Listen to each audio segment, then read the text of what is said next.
Design বেশি আনি নাই, 6টা থেকে 7টা, সব 500 টাকার ঘরে আপু দিয়ে দিব। দেখেন কি সুন্দর, এইগুলো মিস করতে মন চায়। আপু টেইলরের কাছে গেলে, গতকালকে আমি একটা ড্রেস বানাইতেছি, নতুন টেইলর চেঞ্জ করছি, সেখানেও আমার মজুরি দিতে হয়েছে, কটন ড্রেসের মজুরি 450 টাকা। মানে আমি রেগুলার বানাই, তাইলে মনে করেন যে রেগুলার যারা বানায় না তাদের কাছে কত পরিমাণ মজুরি দিতে হয়।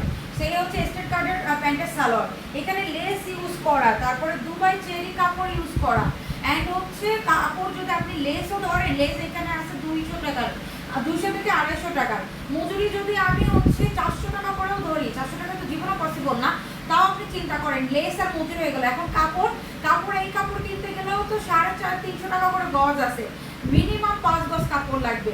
সব কিছু বাদ দিয়ে আপনাদের জন্য এটার আমরা প্রাইস দিয়ে দিছি একদম কম প্রাইস করে দিছি। মাত্র 1 পিস যে নেবেন পেয়ে যাবেন মাত্র 590 টাকায়। সো লেট না করে দ্রুত স্ক্রিনশটে পেজে চলে যান।